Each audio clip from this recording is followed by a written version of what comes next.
السلام عليكم ورحمة الله وبركاته. ازيكم حبايبي يا غاليين؟ عاملين ايه؟ يا رب تكونوا بخير. النهارده بقى اكلات الشتاء وجمالها وحلاوتها. النهارده هعمل لكم القرنبيط بالخلطة بتاعتي الخطيرة. ازاي يطلع مقرمش معاكي ويطلع لونه حلو قوي كده زي ما انت شفتيه في اول الفيديو. ونقول بسم الله الرحمن الرحيم. اول حاجة حطيت مية على النار تغلي فيها ملح وكمون، وبعد كده حطيت القرنبيط لغاية ما استوى سوى كامل زي ما انتم شايفين قدامكم. بتيجي تتكي عليها يبقى مستوي اكنك هتاكليه.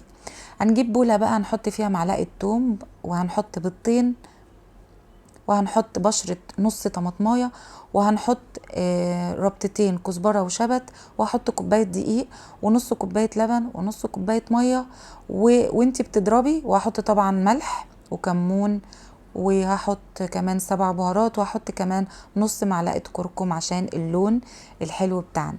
لو عايزة تحطي نشا حطي، بس انا كده يعني. بصوا الخلطة دي تحفة تحفة تحفة، مش عايزة اقولك. طيب انا ما عنديش هاند بلندر، اضربيها في الخلاط وزودي. لو انت حسيتي ان هي عايزه ميه زوديها ميه.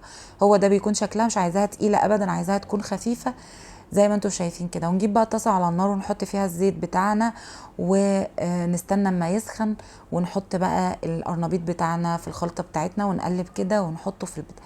عايزه اقول لك ان الخلطه دي تحفه، هتجربيه مش هتبطليه. طعمه تحفه. ولادك لو ما بياكلوش القرنبيط هياكلوها يفكروه كنتاكي من كتر حلاوته وجماله. يعني مش عايزه اقول لك طعمه جميل قد ايه، والخلطه دي حلوه جدا جدا قد ايه.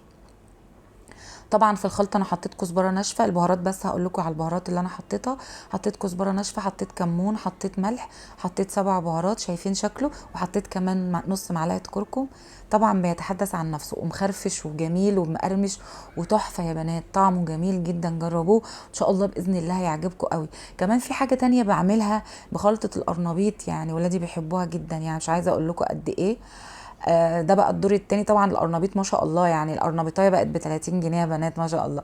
هنا بقى سلقت بطاطستين وقطعتهم كده، قشرتهم وقطعتهم طرنشات، بسلقهم نص سلقه وبس كده، وبحطهم في الخلطه زي ما انتم شايفين. انا عندي بنتي الصغنططه مش بتاكل القرنبيط، فانا بضطر اعمل لها البطاطس دي بصراحه. يعني البطاطس دي مش عايزه اقول لك، وهي كمان ما كانتش بتاكل القرنبيط ودلوقتي بتاكله. شايفين بقى شكل البطاطس تحفه ومقرمشه وجميله. وده بقى الميني قرنبيط. لو وصلتي لحد هنا في الفيديو ما تنسيش بقى تدعميني بلايك وتشيروا الفيديو لاصحابكم وحبايبكم، وتقولوا وتصلوا على النبي وتقولوا لي انتم منين. بس كده، والسلام عليكم. باي باي.